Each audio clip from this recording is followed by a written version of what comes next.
In this video I will show you how to build and program a LEGO Spike Prime robot that can sort bricks by color. Let's start already! Il professor Mattoncini!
Before we continue, I would like to ask you to subscribe, like this video, share it, or comment down below to give me some more ideas for new videos. Now let's program the brick sorting robot.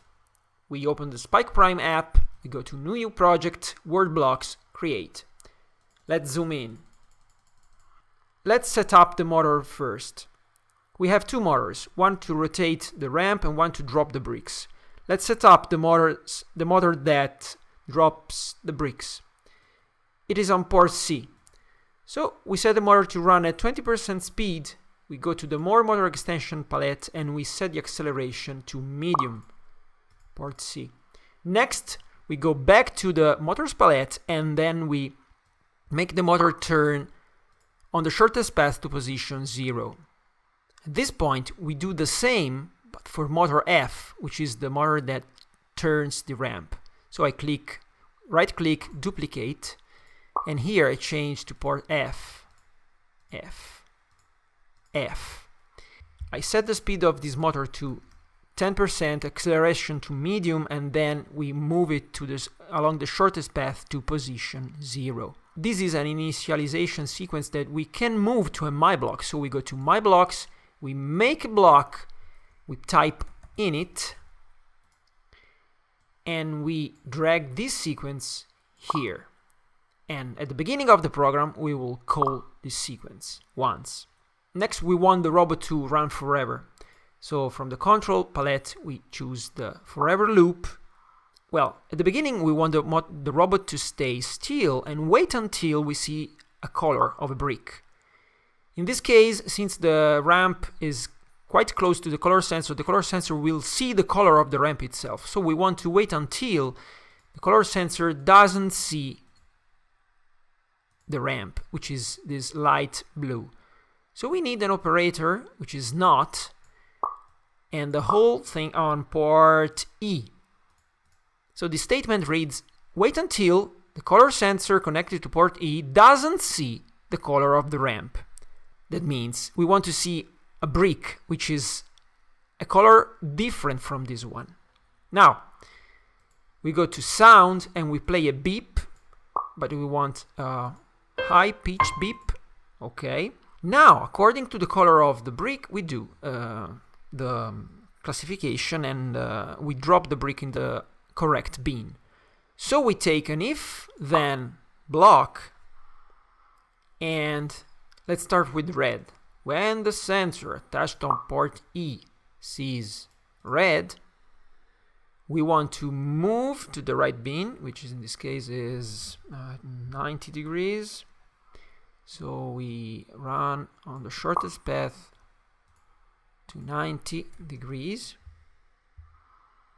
And next we want to drop the brick. To drop the brick, we move motor C to this position, 320, and then back to 0. So motor C, back to 0.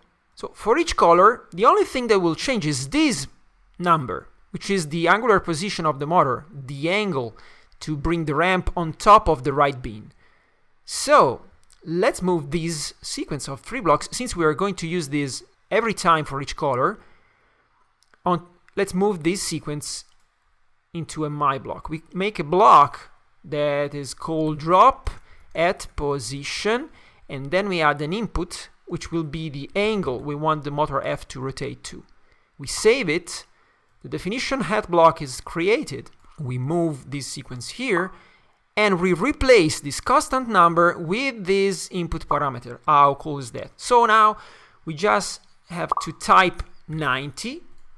This number is copied into the angle parameter, which is then put into here, and it will work as before. But now, check this out. We just have to duplicate and copy several times these blocks and change just the color and the angle, 130. And then for green, 270. And then for blue, 320. Well, we could even discard magenta if we want, just dropping it outside all the bins. So just go at position 0 and drop it out of the bins. And this should work as it is. But what if we want to get back to the middle position, to straight position, when nothing happens for a certain amount of time? We have to wait for a while, but without blocking the program. So an idea is to use a timer, which is in the sensors palette. We reset the timer each time we see something, and also at the beginning of the program. And next, we add another sequence that is triggered when the timer measures that 3 seconds passed without anything happened. So we want to the events palette, and we go to when timer measures a time greater than 3 seconds.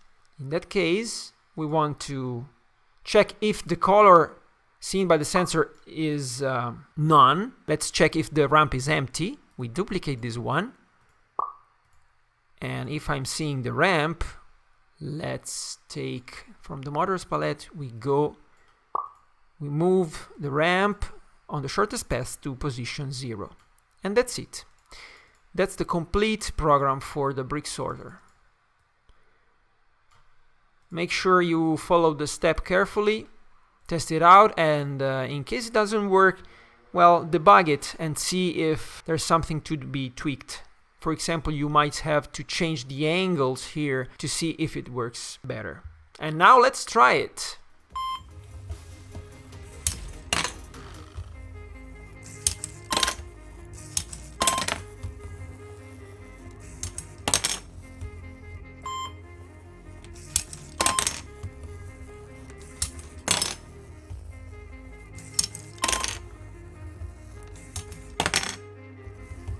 Subscribe to my channel to get more LEGO tutorials like this, and until next time, stay young, play well, ciao!